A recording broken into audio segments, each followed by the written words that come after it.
think we'll go ahead and get started.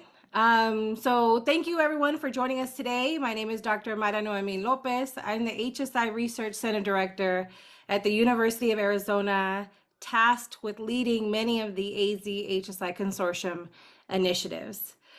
So we'll start today by introducing the consortium. The AZ HSI Consortium was established in 2021 by Dr. Marla Franco, Vice President of Hispanic Serving Institution Initiatives at the University of Arizona, and Dr. Ray Rivera, President of Estrella Mountain Community College. The consortium seeks to strengthen the individual and collective capacity of Arizona HSIs to intentionally support conditions necessary for student success in Arizona. So before we get started, we are excited to announce the date for the 2025 AZ HSI Summit. The summit will be hosted at Arizona Western College in Yuma, Arizona on October 24th. We will be releasing more information as the days and weeks go on, so please stay abreast of our information and our updates through our social media, LinkedIn, and through our newsletter as well. So this webinar, along with many others we've hosted this year, will be available on our YouTube page. Additionally, our 2024 annual report has now been made available, so you can learn more about all the efforts of the consortium by scanning these QR codes here. And these links will, Paulette is going to put those all in the chat as well. So we'll go ahead and transition to our webinar now. We've been hosting these webinars for couple years now, and throughout the years this year on diverse topics and inviting folks from AZ HSIs. Today's webinar is named Empowering the Transfer Experience for STEM Students from Low-Income Households. Community college students who transfer to a four-year university arrive with many strengths and determination, yet transfer experiences create a culture shock that challenges their persistence. With a focus on students majoring in science, technology, engineering, and math, the Pima-UAZ STEM Bridge took an asset-based approach to create a culturally responsive, bridged community of practice between Pima Community College and the University of Arizona, both HSIs, to raise persistence and graduation rates for low-income, academically talented community college students as well. As the National Science Foundation funding for this program ends, we are excited to highlight the findings. So today, the project team will focus on the challenges of STEM scholars and what they face through the transfer process and how they have proposed addressing them more broadly. So today, we're honored to introduce our guest speakers, Jenny Batchelder, the Director of Arizona's Science, Engineering, and Math Scholars Program at the University of Arizona, Emily Havlerthorn-Otts, the Dean of Science at Pima Community College, and Rashawn Price, ASEM's Student Support Specialist. Please welcome our guests today.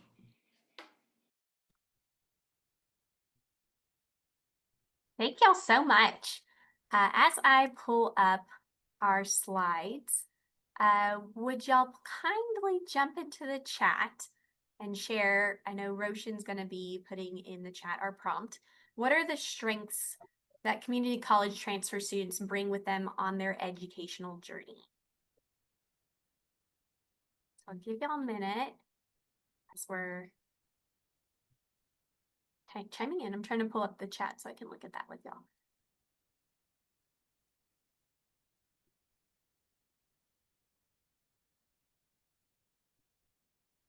Okay. And I prompt this question because our program takes an asset-based approach to engaging with our scholars. And so I just wanted to get us in that mind frame of thinking about the strengths that our students bring with them.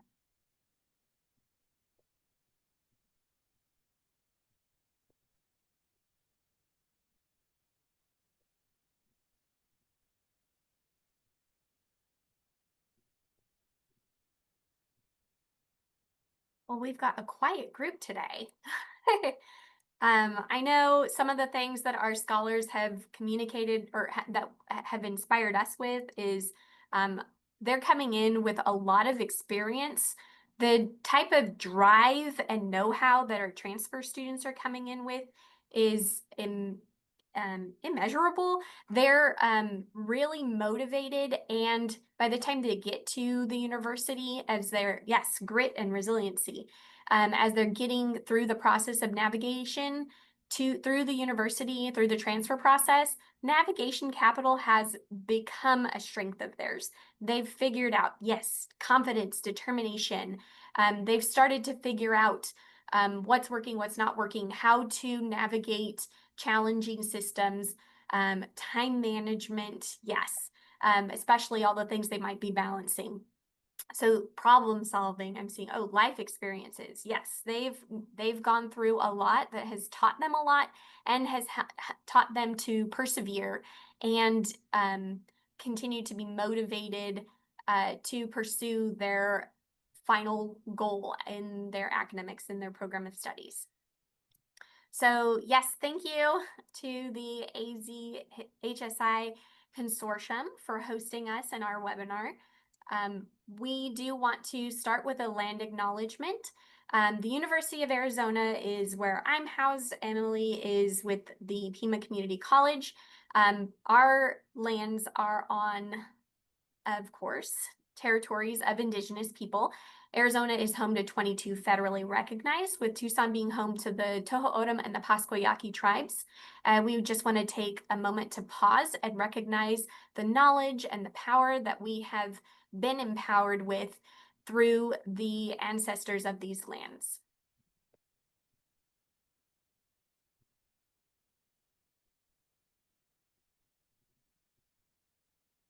Okay. I already got to chime in here with the transition about the strengths that our students have come in with. Sorry, I saw someone unmute. Are y'all good?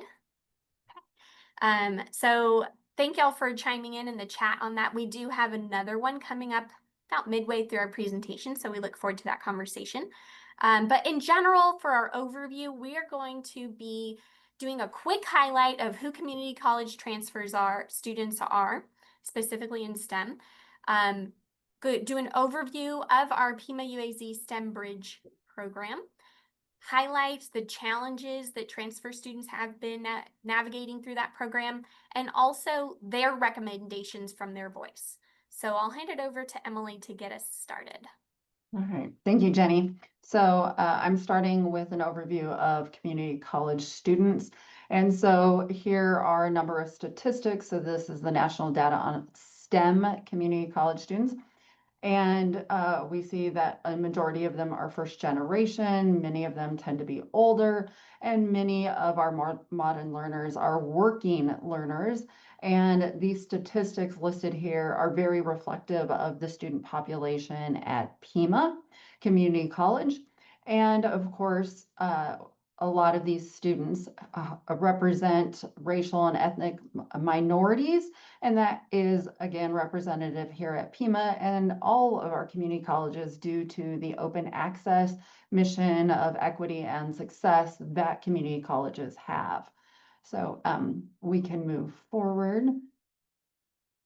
So understanding the transfer landscape, this is really fundamental to understanding the impetus for this grant and the Pima-UAZ STEM Bridge Program.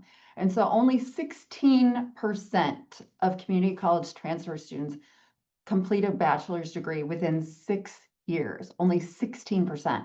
That is horrifying, candidly, right? And so we recognize this was a need, and how can we support these students in proving that completion number? And based on race and ethnicity, the numbers can be even lower than that, and those are listed here. And so we know that these transfer pathways are critical for social mobility by addressing generational poverty and really helping to support these students in their STEM journey. And because of that population we just talked about, these students really need that support. They need that lift through this process, but they also have all those strengths, and we have to recognize those strengths and build on those strengths and help them create that sense of, these are the strengths I bring, and this is why I can do this. That being said, though, there is a transfer shock for these students. So they go from the community college to a university, and we're dealing with two very culturally different institutions. And we heard that from the students. We knew these percentages, these national statistics. And so the goal in creating this program was to create a cultural bridge between Pima Community College and the University of Arizona. So we can go forward. And so the Pima University of Arizona STEM Bridge Program is an NSF-funded STEM grant. That S before STEM stands for scholarship. And it was a 5-year grant, just under $5 million. And it was to help support this cultural bridge from Pima to the University of Arizona and creating transfer pathways for these students that had to fit two categories: academically talented and low income. As part of the application, we also looked for these characteristics, these assets that we had you put into the chat to really, again, highlight their strengths. So we had 3 cohorts of around 30 students over 3 years that participated in this program. And in the program, we had a very holistic approach. This included, of course, scholarships, as I mentioned, STEM. That included advising, it included transfer support, and we had these aspects, holistic aspects, at both institutions. We also provided research opportunities. We had a STEW class, which is our transfer class at Pima, that provided a cohort model for the students to then transfer. And we had culturally responsive mentoring training for a Pima mentor and a U of A mentor. And these students had a mentor at both institutions that had gone through this culturally responsive mentoring training program. So these are the demographics of our Pima U of A STEM Bridge students. They're again very reflective of the national statistics that I spoke about earlier. And you can see that 100% of them are low income. Again, that was one of the criteria, that and academically talented. We have a large population of first generation students. We've mentioned that both Pima and U of A are HSIs, and so we would expect that a significant population of our students are Hispanic identifying, and we see that 46% of them were. We have 52% that are underrepresented in STEM based on race, and ethnicity. And one of the other stats that I want to talk about is that we have a large population of our modern learners, which are these non-traditional students that are adults with family responsibilities. And we can go forward. And so in terms of the outcomes of this grant, these are persistence and graduation numbers. You can see our cohort 1, cohort 2, cohort 3 in terms of percentages transfer, graduation, persisting, et cetera. But I'm just going to highlight the totals. These percentages are effective as of December, as we're still capturing the data for May, the most recent graduation, but 97% of them transferred. 97%. And when you again look at the national statistics, it tends to be less than 20% of STEM students transfer. And 91% persisted in STEM. And when we look at these graduation rates, remember again, 16% of students are graduating in 6 years in STEM that were community college transfer students. And we're having them graduate in less than 6 years. All right, next slide. So this is just one more summary slide. So again, that 16%, that's essentially 1 in 10 community college students do not complete that bachelor's degree. But for us, it was 9 in 10. And here are a few student testimonials, and we could get these quotes from all 93 participants. I wouldn't be here without this scholarship. I'm older, I'm non-traditional, I have 2 kids, I rely on one income. Again, that's our modern learners that I was mentioning. And the last one, I honestly, from like the deepest part of me, I think I would have dropped out and not finished this program if it wasn't for the STEM Bridge. And with that, I'm going to turn it over to Roshan. All right, so we did tell you that we were going to ask you another question. So I would love for you guys to put in the chat. So we are going to tell you what we learned, but in your opinion, what is the biggest challenge that you see for community college students who are transferring into STEM majors and completing university STEM degrees? So I'm going to give you like just a couple of minutes and we'll read the responses as they come in. It's always really interesting to see what people think. So we'll take about 2 minutes here. And if you'll drop in the chat, what do you think the biggest challenge is for community college students? So we've got students not prepped to take calculus early on, the costs, the financial struggles, imposter syndrome, the transition from one institution to the other. Any other ones? Oh, another person agreeing with imposter syndrome. Some culture shock. Someone highlighting something that is near to my heart, a lack of transfer path clarity, maybe some more math skills, missing credits. So it's always really interesting to talk to people about what they see as the biggest challenge because you see different things in different groups. So we're also now going to take some time to talk to you about what students highlighted as the biggest challenges in their time as a transfer student. So if we can go to the next slide. So one of the things that we ask students to do is we ask them to complete our program surveys. And one of the things that we ask them about is what were the most valuable components of our program. And so we've put this here because that highlights a lack of something, right? Something isn't valuable if it isn't something that they're not already receiving. So what we see in the top 5 things that students said were most valuable are scholarships, so financial aid, being part of a cohort of STEM transfer students, the academic and financial advising, and then some mentors and some program staff, so some support and places for people to go. Next slide, please. We also see that when we ask students about the most important elements of the program, so what they thought were the most meaningful and valuable parts of the program, we again see similar answers. We see connecting to other STEM students from similar backgrounds. Again, that financial aid comes up again. Again, guidance and mentoring. We see some things speaking to that imposter syndrome that people put in the chat, strengthening my confidence, and again, like that support of having someone to go to. And then the last thing, which is a little bit different, is getting those skills that they might not feel like they have in terms of more work-related skills.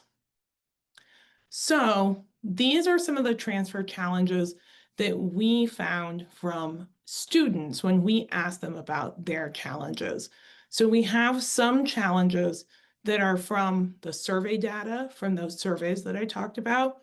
And we also have some that are from our focus groups. So when students are graduating, we ask students to tell us about their time as a transfer student and highlight the things that happened for them. So the survey data was looking at the barriers to transfer experience. And as you can see, we had our program participants in a comparison group. And you do see that our program participants had lower percentages of barriers.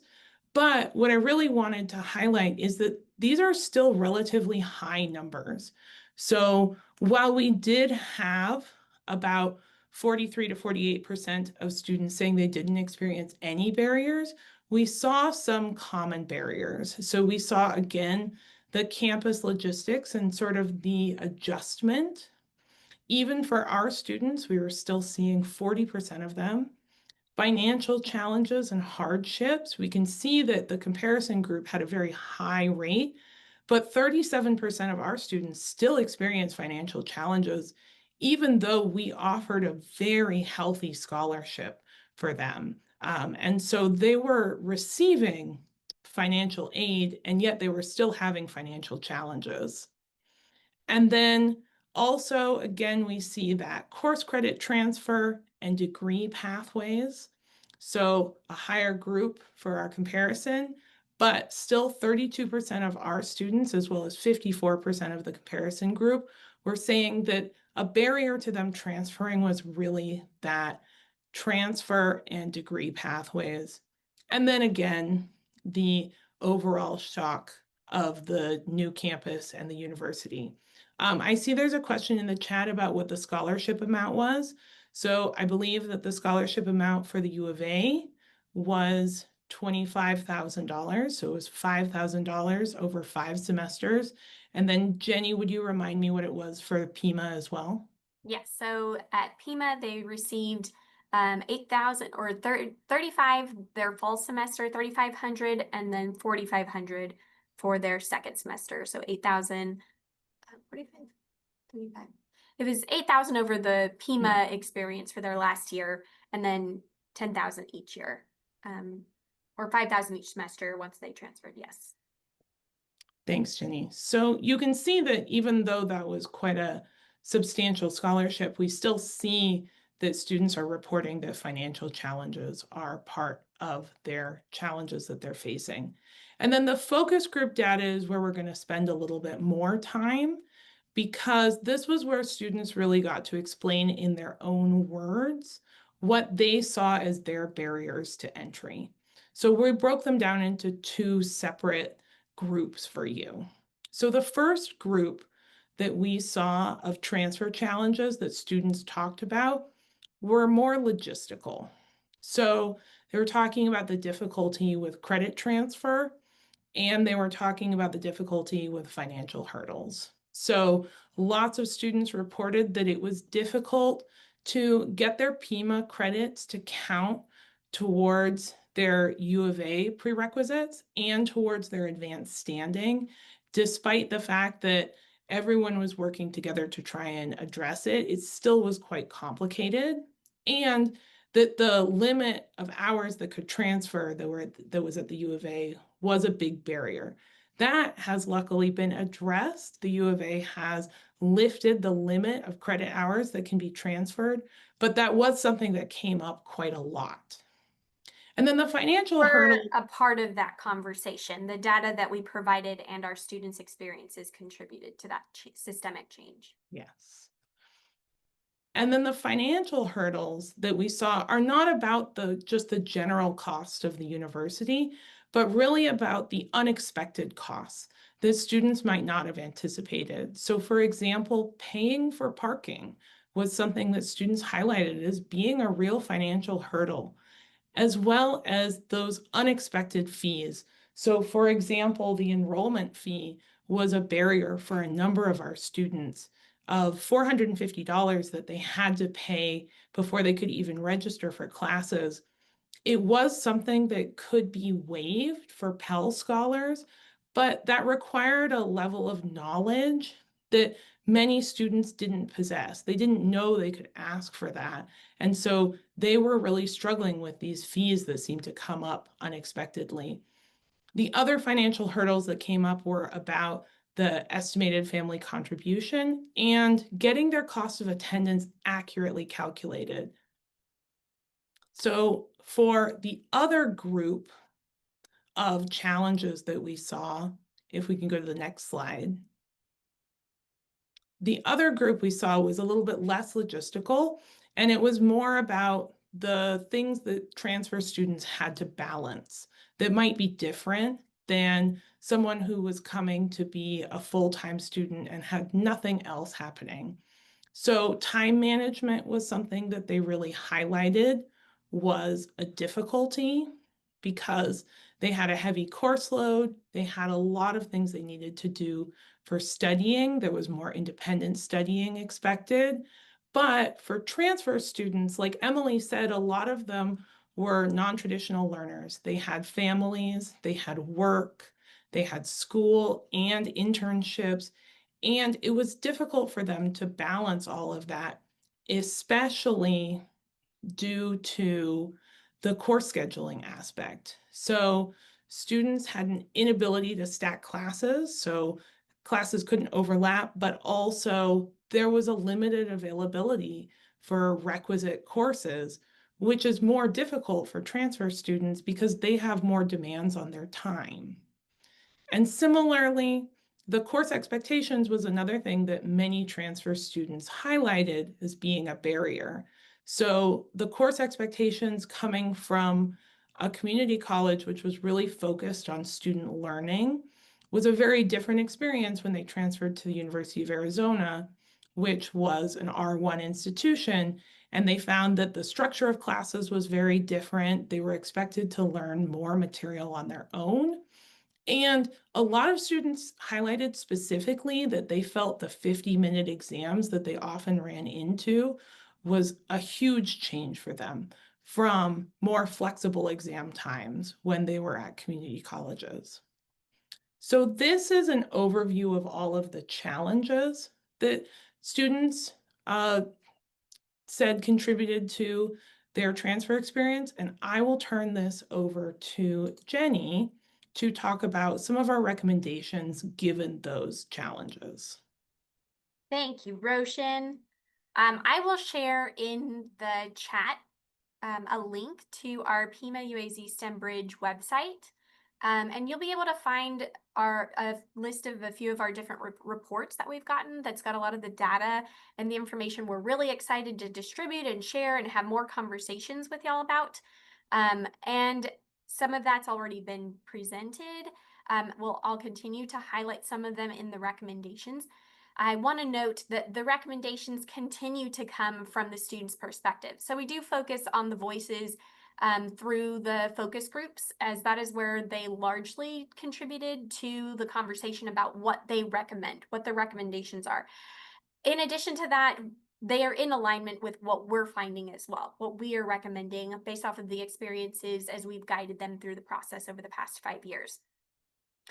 I do want to note that from their perspective, we have reframed some of their wording so that it is more collegial, and also the way that they what they recommend can be informational, like let us know about X, Y, and Z. But really at the core of it could be a systemic issue that we as a community who are committed to transfer students can try to address. And that's what we've been trying to do with some of this data, but their voices also contribute to that. So in looking at the responses, there are 6 overarching themes, but I want to highlight these 4 together and then 2 pretty big ones. So first we have that students really requested very regularly support in community building.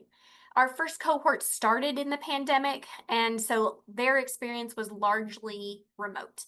They were in class remote, their programming was remote, our orientation and our mentor meetings with them was remote largely, and we were able to start doing some in-person aspects their second year.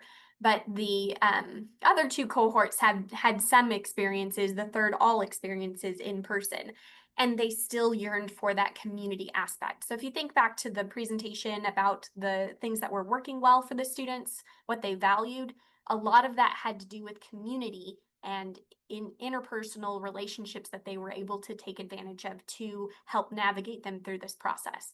So they preferred in-person social events, and also that they were planned ahead so they could put it into their calendar in case they had to work around family or work requirements for them to be able to attend, because they were motivated to attend.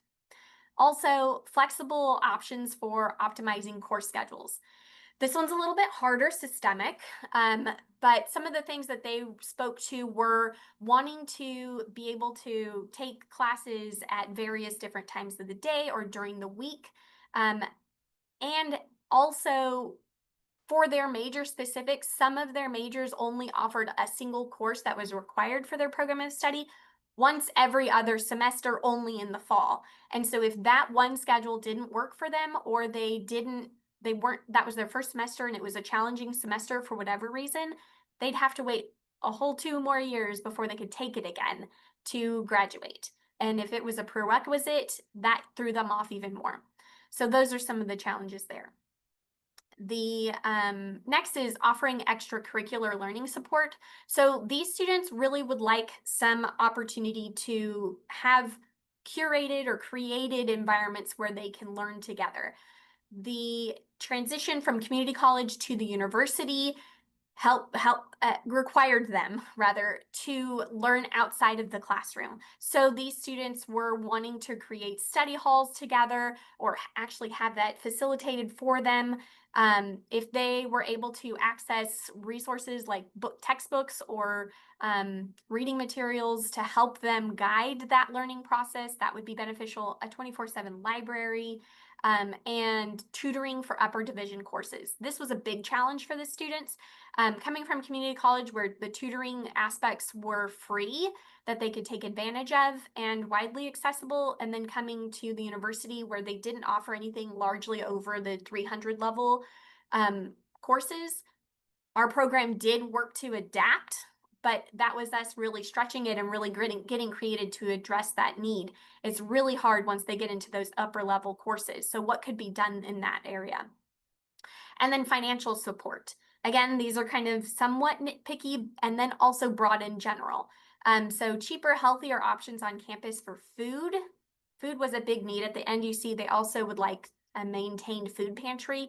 We almost lost our food pantry on campus for one summer or for one semester in summer. And that food aspect is pretty key and important, especially as a commuter onto the campus. Lower tuition, that's a systemic piece, affordable housing options, and also affordable parking options. I attended and supported and worked at another Research One university that had free parking. So it is possible. What is the commitment? How can we support our scholars? And that would benefit a lot of people. There's two other significant areas. One was that the students really, really would like to see an improved faculty and teaching support. Transitioning from community college to the university, one big piece that the students reiterated is that transfer shock. Diving deeper into the way they explained that was that they did not understand the difference between a community college and specifically a Research One university. Other types of institutions might give them a little bit less of a shock, but the drastic change between those was really heavy. And so as they spoke to these aspects of improving teaching and faculty, it really hones in on the fact that there's such a student service support on the faculty from Pima Community College and not as much focus on the University of Arizona side. So two areas or two bullet points here is focused on the program of study. There were several times throughout the 3 cohorts that the program of study for different majors shifted or changed, and it wasn't communicated to the students, let alone communicated to the academic advisors. So they recommended that academic advisors themselves were communicated about those changes, but then also that it was broadcasted. Is it publicized even on the website? How is it accessible for the students? They also would like to have seen transfer-specific academic advisors. So the advisors here at the university are accessible to community college or other students, any student interested in coming to the university. But having one that has a specific insight on the transfer experience is helpful because they can give more intentional look at the course articulation transfer experience, consideration of the financial aid packages that might be impacted through the federal government, and other transfer specific advising components. They also wanted to see preparation for prep students on academic expectations. Again, that understanding, even through our STU 210 class, they reflect back and remember us talking about those challenges and how they're going to be needing to adapt to a higher study caseload and things like that. But it doesn't hit well until they actually experience. And so how can we help them to really understand that academic shift is going to be happening and how to prepare for it? Also, broadcasting and support students in finding scholarships was pretty significant.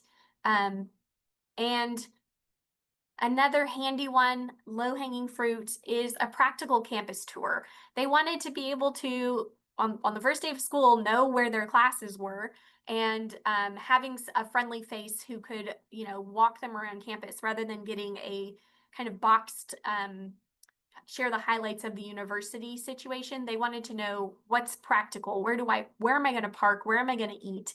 Where are my classes going to be? So those are some specific to the advising. The other aspect, as predicted, is going to be the faculty. So faculty teaching support. A big piece is encouraging faculty to care for and support students. Again, that's that dramatic experience between community college and a research one institution where research is the priority. Because the students are also needing to find other sources besides the instructor of record for the course, teaching assistants was often brought up, and there wasn't really consistent support across the teaching assistants, or it didn't seem to them like there was an appropriate level of training in supporting the students or them. So institutional training for teaching assistants. They really encouraged assessing faculty for teaching competency. A lot in STEM specifically, the faculty are very well informed on their specific field, but not necessarily how to teach it. And so that gap was very much experienced by the students and expressed. Continuing with that thought, implementing accountability measures for improving teaching. So what can we do to help train them and help them continue to develop those teaching strengths?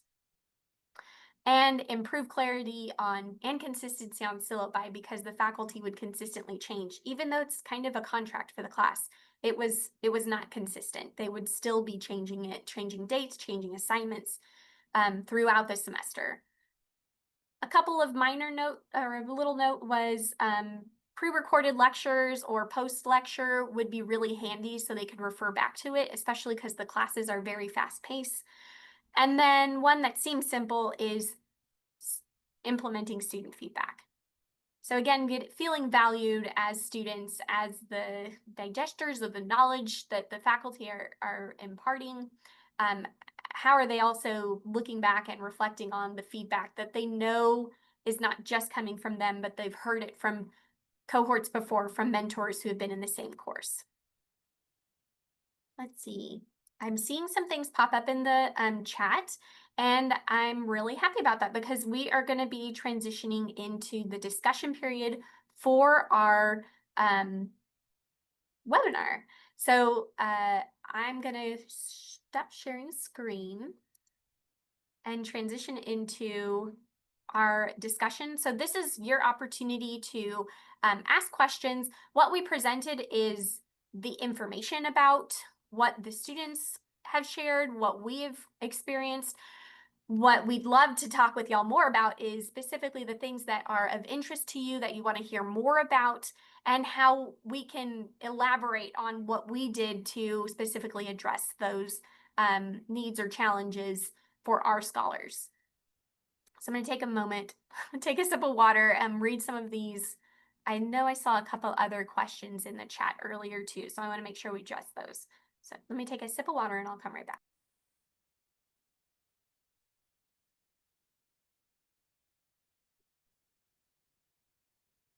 The only question that was sort of addressed that hasn't been fully addressed was, do you have resources for helping with the rent money? So Kimberly provided some background on that. I will know, I can add that the academic support here at Pima, when we would encounter challenges like that, we would connect them with the community resources as much as possible. We didn't specifically have those resources ourselves. And I believe that is also something that the University of Arizona is doing. Yes, I'll pop into the chat because I know our recordings participants might be interested as well. Renee shared, you mentioned the limit in transfer hours was addressed. How many hours can students transfer? And I put in the chat the maximum a maximum hours that students were able to transfer prior to, I believe it was August, September this year, was 64. And now they have no limit. That limit is completely removed. We didn't bump it to 120. We didn't bump it by like 20% or something. It's completely removed. But there are other considerations for students to remember and recall. It's just that now there's a little bit more flexibility in what students are able to apply towards their degree, to work towards the advanced standing in some of the majors, but only or for example, the financial aid, if they receive Pell Grants, they're only able to receive that for a certain number of semesters or credit hours. So there's still other considerations to keep in mind. But as far as the institution is considered, we were able to be a large part of that conversation to provide data, provide quotes, provide survey information from our scholars to create that change. So we were really excited about that. And then the question about the rent, yes, Kimberly had noted that the cost of living for off-campus is $32,000. With one of the challenges that our program faced as a scholarship-based program is that we are still limited by the cost of attendance. So the institution, as y'all may be aware, creates a calculation for how much they believe a student's cost of attendance might be, including housing, bills, transportation, even childcare, if that's a part of their experience. But it's very minimal and it's all generalized. So we've had to address cost of attendance very regularly with a high number of our scholars so that they could receive the full scholarship that we were able to provide for them. Yeah, and I'll just add on to that because I often am working directly with students that is something that I work with almost every transfer student on is addressing errors in cost of attendance, getting calculations corrected, adding specific costs that are not automatically added in. It's something that I would say almost every transfer student deals with at one point or another. Yeah, and I see another kind of follow-up with Inye was just reiterating that their students are under due stress because of high rent.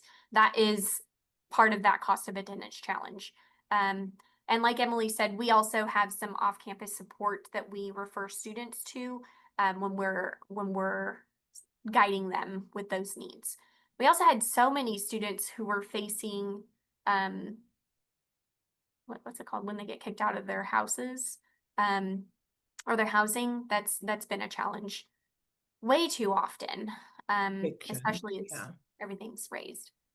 Depending on course type at Pima, lectures are often recorded. Yes, that is wonderful. That's another, again, it's great that was Emily highlighted that Pima lectures are often recorded, and that's why that feedback of having pre-recorded or after course or class recorded lectures would be handy because they were already used to that in their previous experience.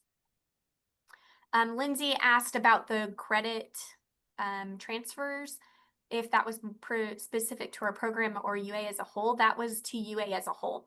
So all of the University of Arizona now no longer has a limit to the credit transfers. Dolores, it would be great to create a PCC UA transfer work group that would consistently meet to analyze transfer data, inform each other of program changes, and perhaps co-host workshops for faculty at Pima's Teaching and Learning Center and equivalent at UA. Thank you, Dolores. We will, please share your email. We will loop you into our excitement to do work just like this. Yes, evictions. Thanks, Edwin. Yes. Wonderful. Yes. Other questions? We've gone over quite a bit, and we have a good amount of time to dive even deeper. We just got another question. Awesome. Go ahead, Emily. Renee said, it was mentioned that when programs or majors are updated, this is often not communicated to community college advisors. Mhm. What is the best way to update advisors at community colleges? In the past, for Pima, I remember attending an advisor counselor team meeting and updated the group on prerequisites for our vet med college. Not sure if that would be possible at other community colleges. Yeah, so in a different grant we were working on trying to address really that communication lines between our two institutions. And there's a variety of avenues that I will say that can be navigated. And one is just bringing together the groups, right? Because oftentimes there is turnover in these spaces. And so who you thought was a contact may no longer be a contact. So it really needs to first be a lot of cross-institutional communication. And we talked about even listservs. We talked about creating, making both groups aware of the directories and where those directories are, and just really building it into the policies and practices of how both institutions operate. I can speak for having when I was serving as dean during this grant, and we would often learn about changes to curriculum after they've been implemented. Well, the problem for us now is it's a year plus for us to implement them, right? To go through our curriculum approaches and processes. And so really bringing us in at the beginning is really critical so that we can update our curriculum as needed. But also, of course, there's this advising piece. And I'm sure that there's other suggestions than what I have articulated as well on how to do that. But yeah, as Emily mentioned, our work isn't just in this one program. We kind of network and are broad in a lot of the things. The transfer experience is a passion for this team, and so Emily's continued on another grant. I am on the advisory board for this grant as well, and so we're continuing those conversations. The University of Arizona also has a transfer student community for staff who are committed to supporting transfer students. And so we are regularly meeting to address and share out some of these challenges. But the navigation across the institutions is crucial. And so Betty asked, how long did it take the teams to develop this great collaborative program? And so I'll let Emily speak to that because she was here historically and she is pretty crucial to that experience that we've had within the grant team. Well, thank you for that, Jenny. So candidly, it took us 3 different submissions to NSF to earn or be awarded this grant. And so there was time involved, right? We had a number of conversations, but the key aspect was that the U of A came to me as a partner, as not lesser than. They came and said, we want to partner with you at the community college. What can we do to support your students? And so I was very integrated into the process of what are these ideas. Of course, the U of A had a bunch of ideas, but they were also listening to me. And that hasn't always happened, where a lot of times the other group will come and say, hey, we want to do this grant and here's our ideas for you at the community college. And so it was really this process that developed over several years. But then when we were awarded the grant, we had in 2019, we then had a year of implementation. And so we really brought the teams together on a very frequent basis, a lot of conversations. And we talked about things like how to work across 2 different institutions where we're a Google system and they're a Microsoft Teams system, right? Like that doesn't seem like a big deal, but even us working on this presentation was more challenging for me to get to the presentation because it wasn't in my natural systems, right? And so it's little things like that you don't think about that you have to work through to create this collaboration. And so it takes a lot of constant communication and willingness for all parties to be at the table and to be heard. Very So much a consistent commitment, and also the mutual relationship has to be present. If there's a power dynamic that we're not able to overcome, that would have been very challenging, but this team has been incredible to work with and navigate everything that we've gone through, including the current political state, because our grant isn't even over until September, and we're still going. So let's see, are there any other questions?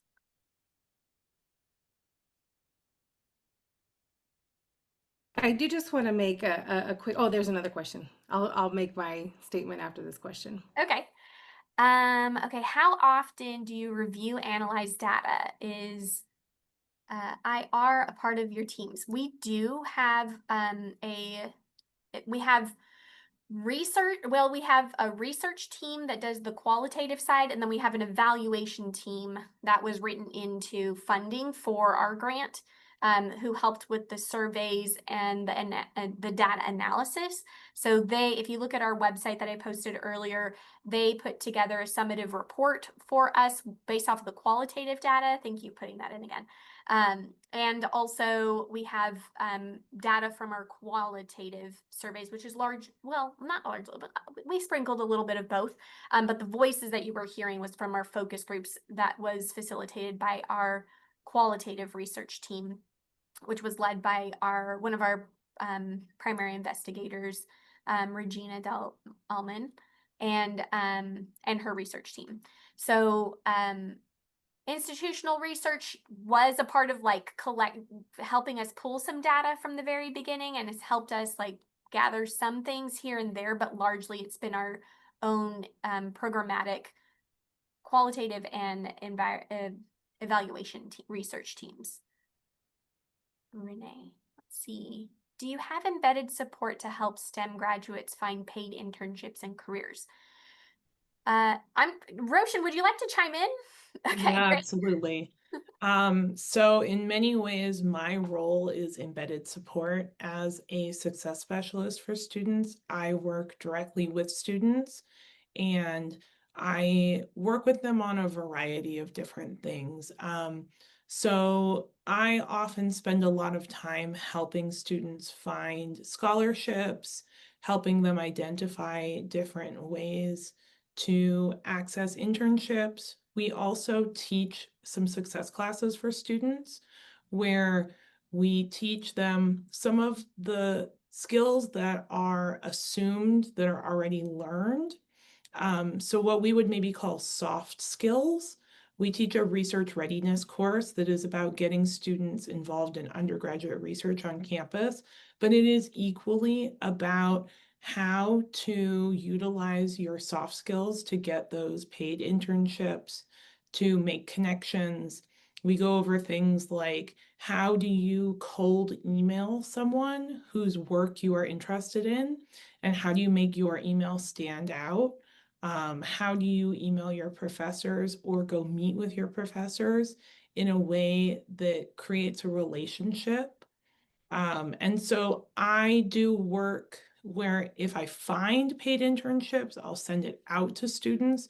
But a lot of times we're also trying to equip students with skills so that they feel much more confident about going out and getting those internships independently, so that they're not dependent on us and they really feel like they can go find those things as well. We also, within the grant, paired with, we had some institutional TRIF funds that we had access to. So starting with our first cohort, we were able to market while they were in the STU 210 class at Pima, help them learn how to find some research opportunities. We were able to fund the summer research experiences that they had before they transferred to the university.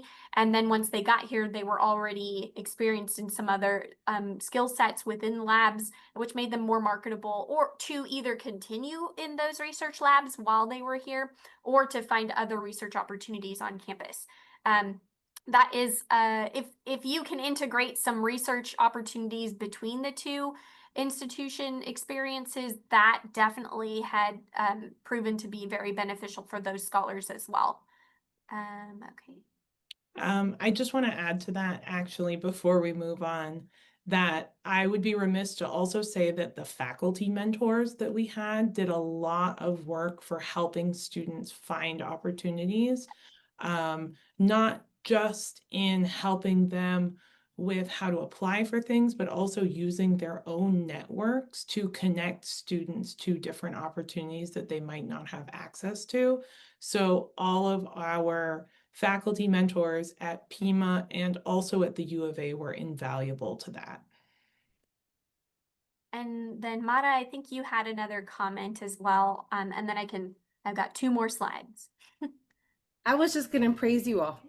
Oh, Much like Renee posted in the chat, I too was a transfer student. I was for a long time I was a statistic. It took me almost 12 years to graduate. I'm thinking about all of the things that you guys have done to amplify the transfer experience, even just establishing the transfer shock. I didn't know what that was, and I'm like, yeah, that hits. I that resonates with me. But I also like the way you describe your students as academically talented transfer students, because I think that there's sometimes this deficit language that we use when we think about transfer students, and that they're non-traditional, which means that they've fallen off of the 4-year path, and that's just not true. So I can only imagine the amount of self-efficacy that you are helping these students cultivate by the way you've created your program in such a culturally responsive and intentional way. thank you so much. That is very meaningful for us. Very validating, I would say. And Aglen put in the chat, Aglen is our incredible program manager on the Pima STEM Bridge side. So thank you for continuing to support the program and sharing our crowdfunding source. We do have 2 funding sources. Both go to the same pocket as supporting our STEM Bridge program. We are now transitioning out of the NSF funding aspects of the project, and now are working on the sustainability aspect.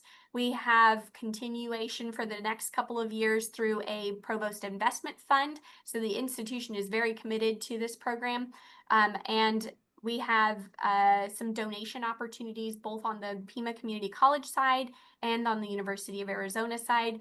This funding is largely focused on the scholarship aspect, because that's one area that is really hard to continue to get the funding for, is the scholarship piece. We did just wrap up 1 month of donation outreach, and we're able to meet our goal within 1 month, which is going to help to motivate some future aspirational opportunities for this program. So if y'all are able to donate $10, something small, or anything in any way, shape, or form, if you want to do $100, that's great too. But we're really excited to continue offering not just the programmatic aspect, but the scholarship aspect of our program for the scholars.